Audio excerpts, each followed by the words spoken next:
যাদের হৃদয়ে আছে আল্লাহর ভয় তারা কভু পথ ভুলে যায় না। আমরা তখন ছোট, তো মানুষের চাহিদার কোনো শেষ নাই, যার আছে বেশি তার চাই বেশি। এজন্য বিষ্ণু বলেছেন উনজুরু ইলা মান হুয়া আসফালা মিন, তোমার চেয়ে যে খারাপ আছে ওর দিকে তাকাও। ওয়ালা তানজুর মান হুয়া আ'লা মিন, তোমার চেয়ে যে ভালো আছে ওর দিকে তাকায়ও না, তোমার চেয়ে যে খারাপ অবস্থানে আছে ওর দিকে তাকাও। অনেকে নিজের অবস্থান নিয়ে সুখী না, এরকম আছে না নাই? আল্লাহ আমার এটা দিল না রে, ওইটা দিল না রে, পাইলাম না রে, কিচ্ছু হয় না, কি করবো জীবনে, হতাশ। আসলে আছে কিন্তু অনেক কিছু, শুকরিয়া নাই, ডাকাত, ঠিক কিনা? নিজের অবস্থান নিয়ে সুখী না, কিন্তু অনেক লোক আছে তারা আপনার অবস্থানে পৌঁছতে চায়। তাদের দিকে তাকিয়ে দেখেন, আপনি যে অবস্থানে আছেন এই অবস্থানে পৌঁছাটা অনেকের কাছে স্বপ্ন। তারা প্রতিনিয়ত সংগ্রাম আর স্ট্রাগল করে যাচ্ছে আপনার অবস্থানে পৌঁছতে, আর আপনি এটা নিয়ে সন্তুষ্ট না। শেখ সাদির নাম শুনেছেন? বালাগাল উলা কাশাফাত দুজা, এই কবিতাটার রচয়িতা, ইরানের বিখ্যাত এক কবি।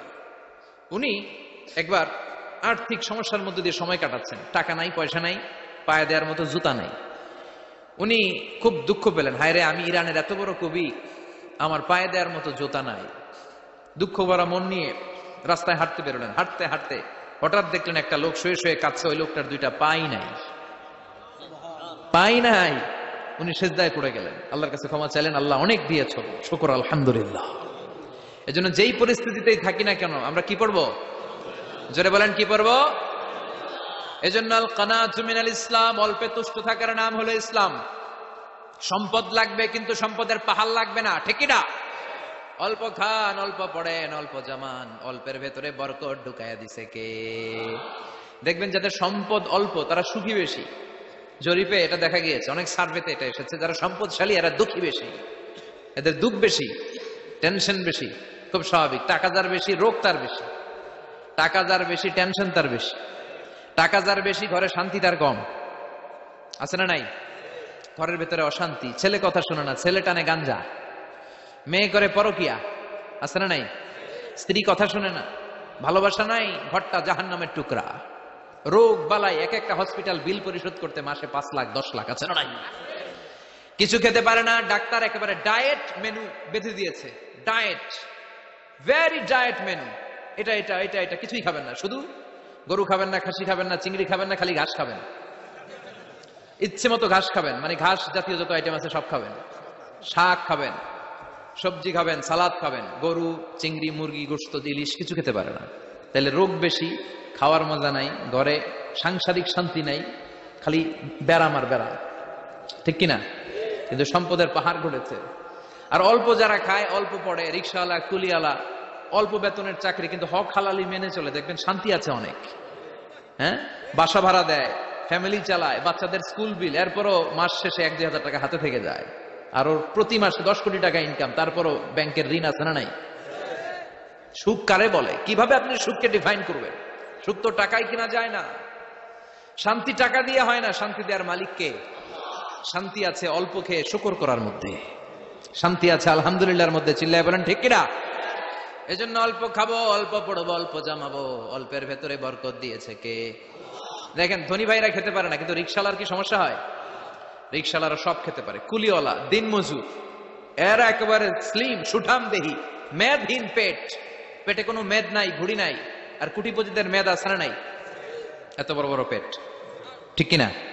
আমাদেরও পেট আছে, তবে হালাল পেট, এটা হারাম টাকা দিয়ে এই ভুড়ি বানাই নাই আমরা, চিল্লায় বলেন ঠিক কিনা? রিক্সাওয়ালা, কুলিওয়ালা নিজেও নামাজ পড়ে, বউও নামাজ পড়ে, বাচ্চাটাও নামাজ পড়ে, রিক্সা চালায় আর জিকির করে লা ইলাহা,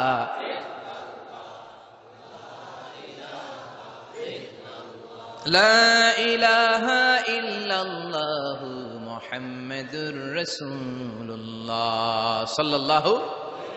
সুখ আর শান্তি, তাদের ঘরে সুখ।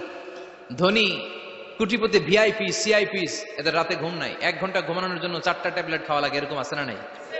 কিন্তু ঘুমের জন্য যে ট্যাবলেট খাওয়া লাগে রিক্সাওয়ালা এটা জানেই না। ওর যেখানে রাইত ওইখানেই, ওর মাথা বিছনায় লাগতে দেরি, ওর ঘুম আসতে দেরি হয়, ওর ঘুমে নাকের ডাকের আওয়াজে ট্রাকের ইঞ্জিনও ফেল। সুবহানাল্লাহ পড়েন। এজন্য অনেক বেশি সম্পদের পাহাড় করা লাগবে, এই চিন্তা যেন আমাদের মাথায় না আসে, চিল্লায় বলেন ঠিক কিনা? এজন্য রব্বুল আলামিন বলেন আল্লাকুমুত তাকাসুরু হাত্তা যুরতুমুল মাকাবির, বেশি বেশি সম্পদ উপার্জনের আকাঙ্ক্ষা তোমাদেরকে আখিরাত থেকে গাফেল বানিয়েছে। এই গাফলতি কশিনকালেও তোমাদের কমবে না যতক্ষণ না তোমরা কবরে ঢুকবা। হাত্তা যুরতুমুল মাকাবির, মাকবারাতুনের প্লুরাল মাকাবির, যতক্ষণ না কবরে না ঢুকবা, কবরস্থান তোমার আবাসস্থল না হবে, ততক্ষণ পর্যন্ত এই চাই চাই মানসিকতা কমবে। মানুষের স্বভাব হলো আরো চাই, আরো চাই, আরো চাই করে ফকিরেরা কারা? আল্লাহ গালি দিয়ে বললেন তোরা সব ফকিরনি, তোরা কি? ইয়া আইয়ুহান নাসু আনতুমুল ফুকারাউ ইলাল্লাহ ওয়াল্লাহু হুয়াল গনিয়ুল হামিদ। সুবহানাল্লাহ পড়েন। আল্লাহ ডেকে বললেন গোলাম আনতুমুল ফুকারা ইলাল্লাহ, তোমরা সবাই ফকির, ধনী হলো একজন, তিনি কে? আল্লাহ শুধু ধনী, আর মানুষের স্বভাব হচ্ছে আরো চাই, আরো চাই। ওর 2 তলা বিল্ডিং, আমার 3 তলা লাগবে। ওর 2টা গাড়ি আছে, আমার 3টা লাগবে। আছে না নাই? বিশ্বনবী বললেন কিয়ামতের আগ দিয়ে মানুষের মধ্যে আকাঙ্ক্ষায় প্রতিযোগিতা বেড়ে যাবে, প্রতিযোগিতামূলক টেন্ডেন্সি। কার চেয়ে কে বড় হতে পারে, কার চেয়ে কে বেশি টাকার পাহাড় বানাতে পারে। আছে না নাই? বিশ্বনবী বললেন ওয়া আনতারাল হুফাতাল উরাতাল আলাতা রিয়া আশ-শাইয়াতা তাওয়ালুনা ফিল বুনিয়ান, কিয়ামতের আগে এমন কিছু লোক যাদের গায়ে দেওয়ার মতো জামা ছিল না, পায়ে দেওয়ার মতো জুতা ছিল না, পেটে দেওয়ার মতো খাবার ছিল না, সমাজের কেউ তাদেরকে চিনত না। হঠাৎ করে এই লোকগুলো ধনী হয়ে যাবে। And they will start to construct, they will compete to construct high rises building in the cities. শহরে গ্রামে এরা বড় বড় বিল্ডিং বানানো শুরু করবে। এই উঁচা উঁচা বিল্ডিং আমাদের সমাজে আছে না নাই? কৃষ্ণপুরে 2 তলা 3 তলা বিল্ডিং আছে নি? আছে। আজ থেকে 20 বছর আগে ছিল? আমি তো 20 বছর আগে যখন আসছি কিছুই ছিল না, খালি পানি আর পানি। আর এখন 2 তলা 3 তলার অভাব নেই। গরিপুর পাশে না আপনাদের? এদিকে গরিপুর, গরিপুরে যে বিল্ডিং আছে বাংলাদেশেও নাই, ঠিক কিনা? সারা বাংলাদেশের সবচেয়ে দামি জায়গা হচ্ছে গরিপুর বাজারের জায়গা, জানেন এটা? বসুন্ধরা, গুলশান, বনানী, বাড়িধারা, উত্তরার 3-4 ডবল দাম এই জায়গার, ঠিক কিনা? বিল্ডিং এর পর বিল্ডিং। আমি যখন ঢাকা যাই দেখি গরিপুর আসতেছে, মানে গরিপুরের বিল্ডিং আর শহরগুলো আস্তে আস্তে হাইওয়ের পাশাপাশি চলে আসতেছে। প্রতি বছর এসে দেখি কিছু আগাইছে, 2-3 বছর পরে এইটা একেবারে হাইওয়ের সাথে চলে আসবে। খেয়াল করছেন? ঢাকা যাওয়ার সময় গরিপুর আগাইতেছে, খালি গরিপুরের বিল্ডিং, গরিপুরের শহর আগাতে আগাতে আগাতে ঢাকা চট্টগ্রাম মহাসড়কের কাছাকাছি চলে আসছে। এই যে বিল্ডিং বানানোর প্রতিযোগিতা, কুমিল্লা শহরে আজ থেকে 20-25 বছর আগে 5 তলা 6 তলা একটা বিল্ডিং ছিল না, এখন 10 তলা 20 তলা। আছে না নাই? ঢাকায় আজ থেকে 20 বছর আগে 10 তলা বিল্ডিং খুঁজে পাইতেন আপনি? নাই। গোটা বিশ্বব্যাপী এখন টাওয়ার বানানোর প্রতিযোগিতা। বিশ্বনবী বললেন এদের কোনো টাকা ছিল না। পৃথিবীর সবচেয়ে বড় টাওয়ার এখন আরব দেশে, এদের কোনো টাকা ছিল না। আরব দেশের সৌদি আরব, কাতার, কুয়েত, বাহরাইন এখন স্বর্ণ আর তেলের খনি পেয়ে আল্লাহরে ভুলে যায়। এদের খাওয়ার মতো কিছু ছিল না। এদেরকে আমার দাদারে শুনতাম বলতো কাবলিওয়ালা, বলতো কি বলতো? এদেশে আসতো জায়নামাজ, তসবিহ ছড়া, খেজুর টেজুর বিক্রি করার জন্য। এরা জেলে পাড়ার লোক ছিল। আরব সাগরের তীরবর্তী এলাকার মানুষ, সাগরের মাছ মেরে এরা জীবন ধারণ করতো। আল্লাহ এদেরকে তেলের খনি দিলেন, গ্যাসের খনি দিলেন, এখন তারা বড় বড় টাওয়ার বানায়। আছে না নাই? বুর্জ আল খলিফা, কি উঁচা বিল্ডিং, 828 মিটার উঁচু। জেদ্দা আছে 1000 মিটার উঁচু কিংডম টাওয়ার। তাইওয়ানে আছে তাইপেডাং টাওয়ার 101 তলা। মালয়েশিয়া আছে পেট্রোনাস টুইন টাওয়ার 88 তলা। চায়নাতে আছে সাংহাই টাওয়ার, একটার পর একটা টাওয়ার। প্রতি বছর অ্যানাউন্স করতেছে যে ওদেরটা আছে আমাদেরটা বড় বানাবো। কাতার কয় ওরা বানাইলে আমরা পারবো না কেন, আমরা বানাবো আরো বড়। আছে না নাই? শাগালাত কুমুত তাকাসুর, যে আরো লাগবে, আরো বড় হতে হবে, এই টেন্ডেন্সি মানুষকে আখিরাত থেকে একেবারে গাফেল বানিয়ে দিয়েছে। চিল্লায় বলেন ঠিক কিনা? টাকার পাহাড় বানাতে চায়, দরকার থাকলেও চায়, না দরকার থাকলেও চায়। বর্তমান পৃথিবীর সবচেয়ে ধনী লোকটার নাম জানেন? কি নাম? হ্যাঁ, বিল গেটস। ওর যে কত টাকা ও নিজেও জানে না। ওর পকেট থেকে যদি $100 একটা বান্ডিল পড়ে যায়, এটা তুলতে ওর যত সময় লাগবে, ও না তুলে যদি হেঁটে যে আইডিয়া নিয়ে হাঁটতেছিল ওইটা নিয়ে হাঁটে, ওইদিকে আরো বেশি ইনকাম হয়ে যাবে। এত টাকা তার, এটা তোলার সময় তো তার নাই। ওয়ারেন বাফেট নাম শুনছেন? হাজার হাজার কোটি ডলারের মালিক। Prince Walid bin Talal, Saudi ধনকুবের নাম শুনেছেন? ওর একটা বিমান আছে, প্রাইভেট জেট প্লেন। এই বিমানটার 70% মেড অফ গোল্ড।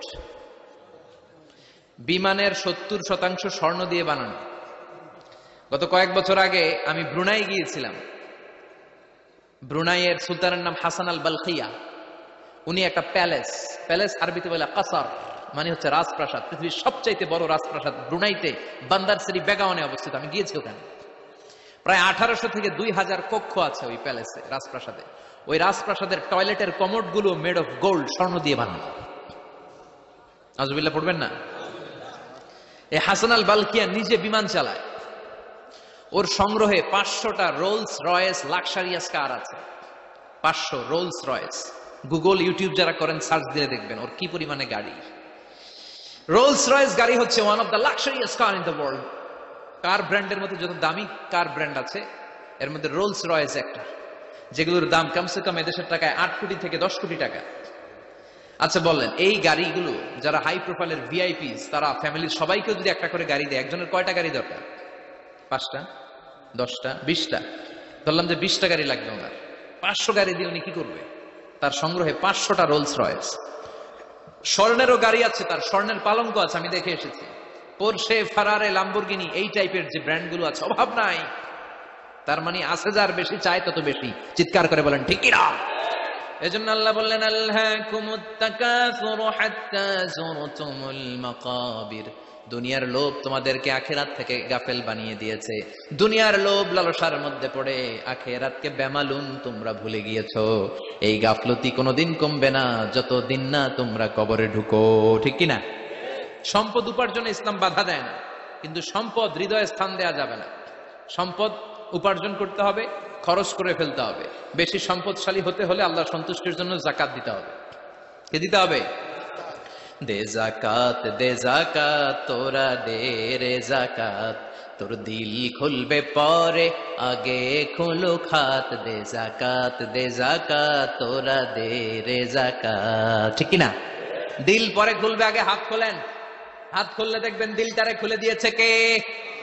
সাইয়েদনা মুসা আলাইহিস সালামের জামানায় ওনার চাচাতো ভাই ছিল মিশরের সবচাইতে বড় ধনী, যাকাত দেয় নাই। তার কি করুণ পরিণতি হয়েছে কোরআনে আছে না নাই?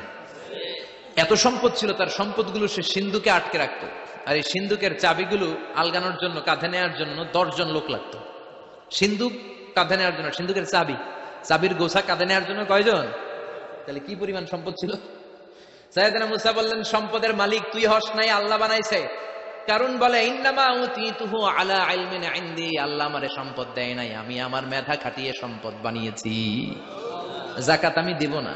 মুসা বললেন তাহলে আযাবে পড়বি, কারণ কই পারলে আযাবান, পারলে আযাবান।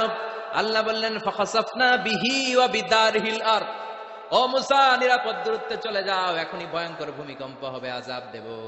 কারণ সহ কারণের সব সম্পদ আমি জমিনের ভেতরে ঢুকায়া দেব। আমি নিজে কারণের বাড়ি দেখে এসেছি।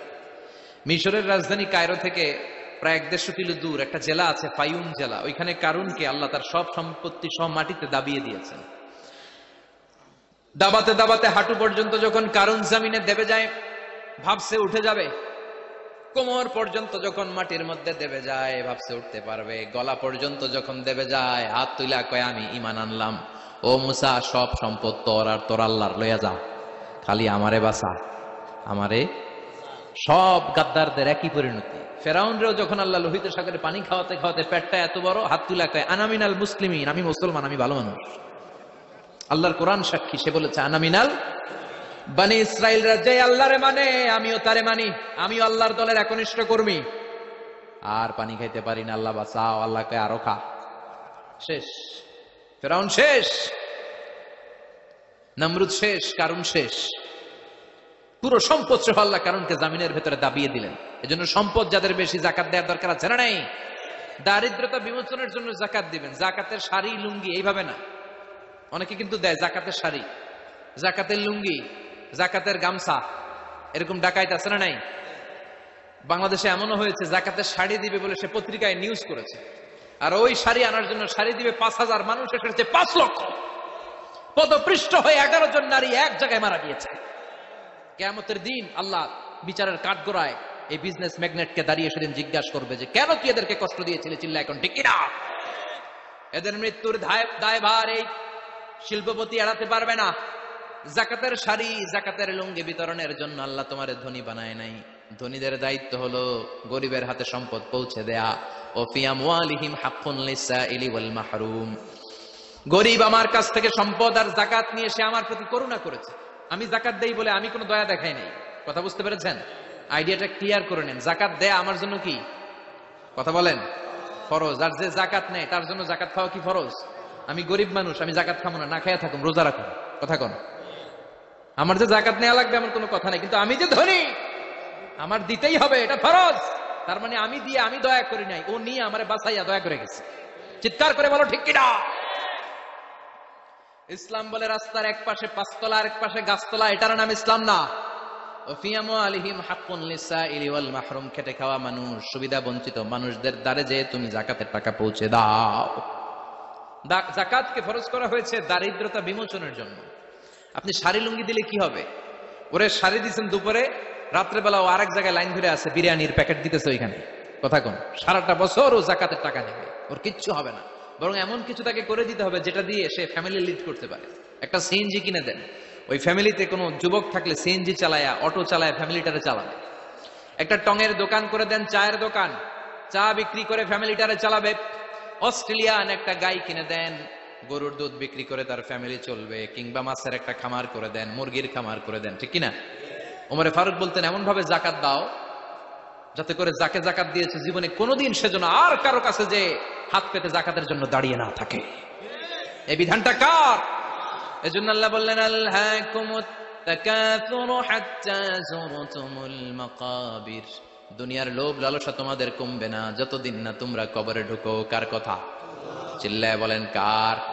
এজন্য দুনিয়ার প্রতি যে আমাদের লোভ, এটা কি বাড়াইতে হবে না কমাইতে হবে? এই দুনিয়ার জীবন এটা ক্ষণিকের। আমাল হায়াতুদ দুনিয়া ইল্লা মাতাউল গুরুর, এটা ভোগের সামগ্রী, আজ আছে কাল না, এটা হাতের ময়লা। দুনিয়ার এই জীবনের দৃষ্টান্ত হচ্ছে চারটা স্বর্ণের টুকরা আর তিনটা লাশের মতো। স্বর্ণের টুকরা চারটা, চিৎকার করে বলেন তো কয়টা? লাশ তিনটা, জোরে বলেন কয়টা? অনেক অনেক আগের যুগের তিনজন যুবক জীবিকার তাগিদে তারা বের হয়েছে কর্মসংস্থান করে খাবে। প্রতিমধ্যে তারা গুপ্তধন পেয়েছে, স্বর্ণের বার পেয়েছে, তো বড় বড় চারটা পেয়ে তারা মহা খুশি। আমাদের আর কাজ করা লাগবে না, এগুলো বেচে আজীবন খাবো, সুখে থাকবো। তো তিনজন মিলে বললো চারটা স্বর্ণের টুকরা তিনজনের মধ্যে ভাগ করে দেওয়ার আগে একজন এক কাজ কর, বাজার থেকে কিছু রুটি নিয়ে আয়, খুব ক্ষুধা লেগেছে, খেয়ে নেই। একজনরে রুটি আনতে পাঠিয়ে দুইজন মিলে ভাবে ওইটারে যদি মেরে ফেলতে পারি তাহলে তো তোর আর আমার মধ্যে কোনো ঝামেলা নাই। স্বর্ণের টুকরা কয়টা? তুই নিবি দুইটা, আমি নেব দুইটা। আর যেটারে রুটি আনতে পাঠাইছে ওইটা মনে মনে ভাবতেছে রুটির মধ্যে বিষ মিশাই নিয়ে যাব। কি মিশাবো? বিষ খাইয়া ওইটা শেষ, সবগুলো আমার। তো বিষ মিশাই নিয়ে আসছে, আর আগের পরিকল্পনা অনুযায়ী এই দুইজন মিলে তাকে নৃশংসভাবে হত্যা করেছে। হত্যার পরে কয় প্রচন্ড ক্ষুধা লাগছিল, আগে খায়া লই। দুইজন মিলে বাজার থেকে আনা বিষ মাখানো রুটি খেয়ে ওই দুইটাও শেষ। স্বর্ণের জায়গায় স্বর্ণ পড়ে আছে, স্বর্ণগুলো নেয়ার মতো মানুষ আর নাই, ঠিক কিনা? এজন্য মানুষের এই চাহিদা কমবে না। বিশ্বনবী বলেন লাউ আন্না লিকুল্লি ইবনে আদম ওয়াদিয়ান মিন যাহাব আহাব্বা আই ইয়াকুনা ইলাইহি ওয়াদিয়ান। আল্লাহ প্রত্যেককে, আমাদের প্রত্যেককে যদি একটা করে স্বর্ণের পাহাড়ের মালিক বানিয়ে দেয়। কয়টা করে পাহাড় দেখছেন কোনদিন? কই দেখছেন? চিটাং গেছিলেন? এই চট্টগ্রামে গেলে দেখা যায় কি পাহাড়। এই একটা পাহাড় স্বর্ণের, এক একটা স্বর্ণের পাহাড়ের মালিক যদি আমাদের এক একজনকে বানায় দেওয়া হয়, এরপর আমরা চাবো আরেকটা স্বর্ণের পাহাড়ের মালিক কেমন করে হওয়া যায়। আচ্ছা বলেন তো, একটা স্বর্ণের পাহাড় আমার 14 পুরুষ বিক্রি করে খাইলো শেষ করতে পারবো এটা? তো আরেকটা কেন লাগবে আমার? ওয়ালাই আমলা ফাহু ইল্লা তুরাব। বিষ্ণু বলেন কবরের মাটি যতক্ষণ না তোর মুখে না ঢুকবে তোর এই চাওয়া চাওয়া খাই খাই সব বন্ধ হবে না। এজন্য আল্লাহ বললেন আলহাকুমুত তাকাসুরু হাত্তা যুরতুমুল মাকাবির। দুনিয়া তোমাদেরকে গাফেল বানিয়ে দিয়েছে, গাফলতি কমবে না যতদিন না কবরে ঢুকো। কবরে ঢুকা লাগবে, কবরে ঢুকা লাগবে না? কবরে আমাদেরকে যেতেই হবে, যেখানেই থাকেন। কবরের প্রশ্ন আছে না নাই? অনেকে বলে হুজুর বিমান হামলায় মারা গিয়েছে, বিমান জ্বলে পুড়ে ছাই হয়ে গিয়েছে, তার কবর কোথায়? তার আত্মাটা যেখানে আছে ওই জায়গায় প্রশ্ন আছে না নাই? অনেকে বলে হুজুর সাগরের মধ্যে পড়ে মারা গিয়েছে, তিমি মাছ খেয়ে ফেলেছে, তার কোনো অস্তিত্ব নাই, কিন্তু তার রুহুটা আছে না নাই? প্রতিটা রুহু সংরক্ষণ করে কে?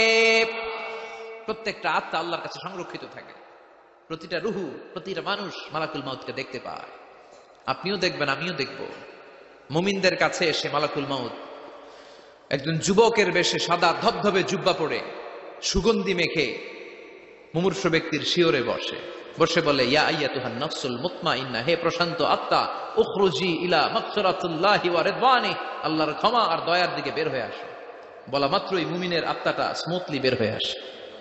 কাফান মিন আকফানিল জান্নাহ, হানুত মিন হানুতিল জান্নাহ, জান্নাত থেকে আনা সুগন্ধি কাফনের মধ্যে পেঁচিয়ে তিনি রূহটাকে নিয়ে ইল্লিনে চলে যায়। সরাসরি দেখে মালাকুল মাউতকে।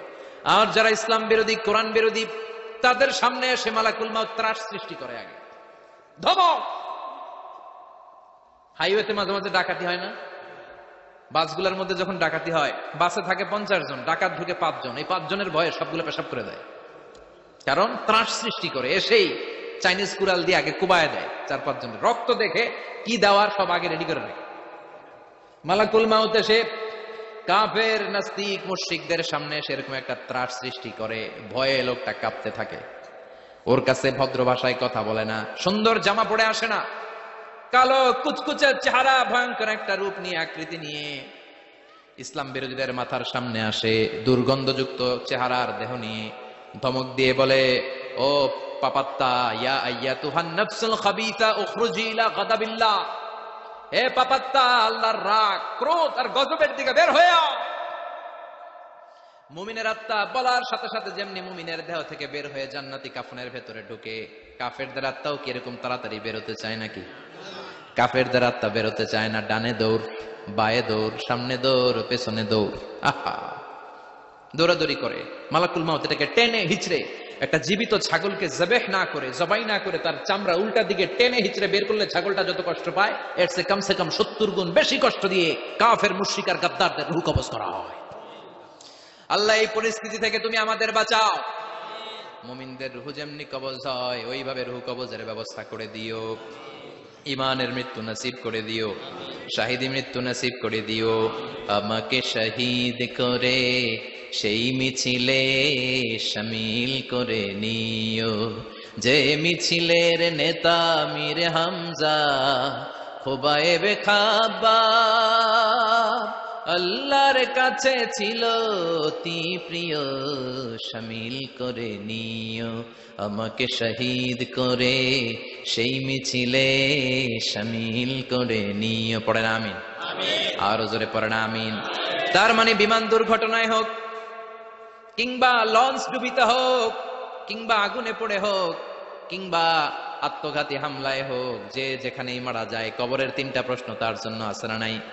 ইসলাম বিরোধীদের জন্য প্রশ্ন 3টা, আপনারা যারা মুমিন তাদের জন্য 4টা, আপনাদের জন্য একটা বেশি। আলহামদুলিল্লাহ কোন? কবরে এসে প্রথম প্রশ্ন করবে মুনকার নাকির যখন চলে আসবে, 40 কদম যখন আত্মীয় স্বজনরা লাশটাকে কবরের মধ্যে দিয়ে 40 কদম চলে যায়, তখনই ফেরেশতা চলে আসে।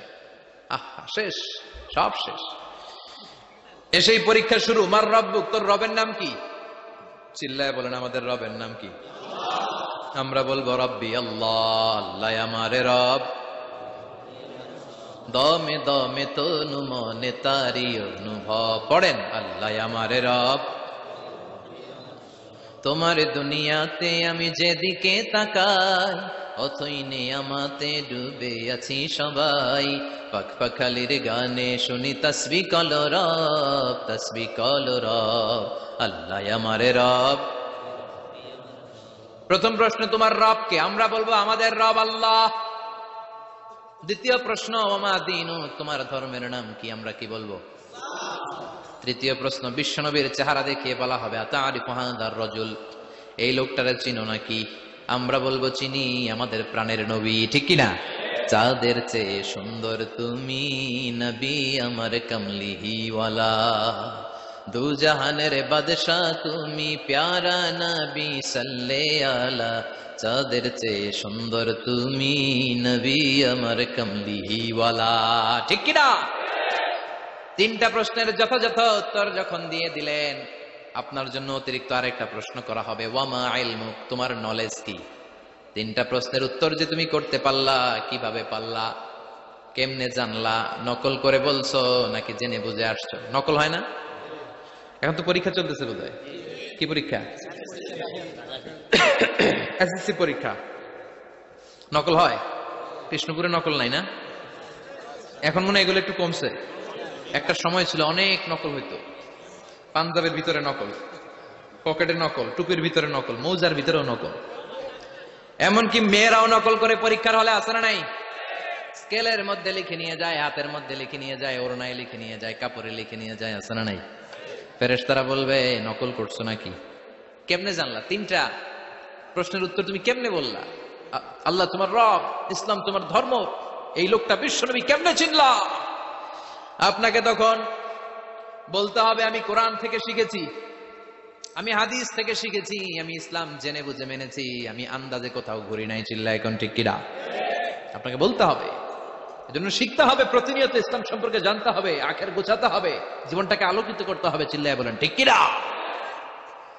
চারটা প্রশ্নই যখন হয়ে গেল, ফেরেশতারা বলবে আহলান ওয়া সাহলান ওয়া মারহাবান বিক, খোশামদেদ, কংগ্রাচুলেশন, খোশামদেদ, কংগ্রাচুলেশন, সব প্রশ্নের উত্তর তুমি পেরেছো। ফায়ুফসাহু লাহু কবরুহু ৭০ যিরাআন, আপনার কবরটারে ৭০ হাত লম্বা করে দেয়া হবে। ওয়া ইফতাহু লাহু বাবুন ইলাল জান্নাহ, আপনার কবর থেকে জান্নাতের দিকে দরজা খুলে দেয়া হবে। ওয়া ইউলবাসু মিন লিবাসি আহলিল জান্নাহ, জান্নাতের দুইটা রেশমি কাপড়ের পোশাক এনে আপনারে পরিয়ে দেয়া হবে। আর বলা হবে নাম কানাউ মিলা আরুস, ঘুমাও, sleep, you should get some sleep now, তোমাকে লম্বা সময় পাড়ে দিতে হবে, ঘুমাও। কানাউ মিলা আরুস, যেমনি বর বাসর রাতে আরামসে ঘুম দেয়, বাসর রাতে যেমনি বর কনেকে নিয়ে মধুর ঘুম দেয়, তুমিও ঘুমাও, কেউ তোমার ঘুম ভাঙবে না। মালাক ইসরাফিলের, কিয়ামতের জন্য ইসরাফিলের সিংহায় যে ফুৎকার আছে, ওই ফুৎকার ছাড়া কোনো কিছুই তোমার ঘুম ভাঙাতে পারবে না। আলহামদুলিল্লাহ পড়েন। আল্লাহ আমরাও যেন চারটা প্রশ্নের উত্তর দিয়ে লম্বা একটা ঘুম দিতে পারি, পড়ে না আমিন। ওয়া আম্মাল কাফির ওয়া আহলুশ শিমাল, আর ইসলাম বিরোধী যারা, তাদের সামনে আসবে মালাকান আসওয়াদান আজরাকান, কৃষ্ণ বর্ণের দেহ, নীলাভ বর্ণের দুটো চোখ, গায়ের রং কালো, চোখের রং নীল, দেখতে কেমন লাগে? আলিফ লাইলার ভূতের মতো, কথা কন। গায়ের রং কালো, চোখের রং নীল। ফেরেশতা দুইটা আসবে, এসে ত্রাস সৃষ্টি করবে, এসে বলবে বল তোর রবের নাম কি? মার রব্বুক। ইসলাম বিরোধী মুশরিক, কাফের, নাস্তিক, এরা বলবে আমি জানি না আমার রবকে, আমি জানি না, আমি তো আজীবন শুধু চেয়ার করেছি, মদ খেয়েছি, আমি ধর্ষণে সেঞ্চুরি করেছি দুনিয়ার বুকে, আমি টেন্ডারবাজি করেছি, চাঁদাবাজি করেছি, আমি মাস্তানি করেছি, আমার দাপটে এলাকার ইসলাম প্রিয়রা বাসায় ঘুমাতে পারে না। আমি ছিলাম টেন্ডারবাজ, আমি ছিলাম গডফাদার, সন্ত্রাসীদের লিডার, আমি ছিলাম ডন 1 2 3 সব, আমি ছিলাম ডনের ডন, আমি ছিলাম মাস্তান, রংবাজ, রব টব কি আমি তো জানি না। লাদ্রি লাদ্রি, আমার জিজ্ঞেস করো না। আবার প্রশ্ন করা হবে ওয়ামা দিন, উত্তর ধর্মের নাম কি? বলবে লা আদরি, আমার কোনো ধর্ম নাই, আমার কোনো ধর্ম নাই, আমি শুধু মৌজ মাস্তিতে ছিলাম, আমি আনন্দ ফুর্তি করেছি, ইসলাম নিয়ে আমার মাথা ব্যথা ছিল না, আজীবন ইসলামরে আমি বাস দিয়েছি। চিল্লায় বলেন ঠিক কিনা? ইসলাম বিরোধীদের সাথে ছিল আমার চলাফেরা, আমার সব সাঙ্গপাঙ্গ ছিল গুন্ডা, বদমাশ, ইসলাম বিরোধী। রব কি, ইসলাম কি, এগুলো আমি জানি না, আমার এগুলো জিজ্ঞেস করো কেন? ধর্ম কি আমি জানি না, আমি কিচ্ছু মনে করতে পারছি না। 3 নম্বর প্রশ্ন করা হবে আতারিফু হাযার রাজুল, দেখো তো এই লোকটারে চিনো কিনা? কয় না, চিনি না, তবে মনে হয় এই লোকটারে দুনিয়ার বুকে আমি গালি দিতাম, এই লোকটার বিরোধিতা করতাম, ব্লগের মধ্যে এই লোকটার ব্যাপারে কুৎসা রটনা করতাম, এই লোকটার কার্টুন বানিয়ে আমি হিংসা ছড়িয়ে দিতাম, এই লোকটার ব্যাপারে আমি এলাকার মধ্যে অপপ্রচার চালাতাম। ফেরেশতারা বলবে তাই? এই ছিল তোর ডিউটি? দাঁড়া, এখনই আমাদের খেলা শুরু, এখনই শুরু। ফায়ুতরাকু বিমাতারিকা মিন হাদিদ, লোহার একটা হাতুড়ি দিয়ে মাথা থেকে পা পর্যন্ত পিটানো হবে, পিটিয়ে ওর গোশতর হাড্ডিগুলোকে থেতলে ফেলা হবে। ওয়ায়ুকালু লিল আরদি ইলতাইমি, কবরের দুই পাশের মাটিরে বলা হবে এবারে দুই দিক থেকে তোরা চাপ দে, চাপ দেয়া হবে, ধাক্কা ধাক্কি করেও সে সুবিধা করতে পারবে না, মাটি আস্তে আস্তে আস্তে আস্তে দেহের দুই দিকে লেগে এমন জোরে দুইটা চাপ দিবে, ফাতাখতালিফা আদলাউহু, তার ডান পাশের পাজরের হাড্ডি বাম দিকে ঢুকে যাবে, বাম দিকের হাড্ডি ডানে চলে যাবে। বিশ্বনবী বললেন এই হাতুড়ি দিয়ে পিটানোর শাস্তি, কবরের চাপ দেওয়ার শাস্তি চলতেই থাকবে হাত্তাল কিয়ামা, কিয়ামত পর্যন্ত। আল্লাহ এই কবরের শাস্তি থেকে আমাদের বাঁচাও। আমরা এই আযাব পেতে চাই না, আমরা যেন ঠিকভাবে কবরের 4টা প্রশ্নের উত্তর করে দিয়ে লম্বা ঘুম দিতে পারি। আল্লাহ তুমি তৌফিক দাও। এজন্য আল্লাহ বললেন, গোলাম দুনিয়া নিয়ে পাগল হয়ে থেকো না। এই দুনিয়ার জীবন আসল জীবন নয়, আসল জীবন হলো কবরের জীবন। জোরে বলেন ঠিক কিনা?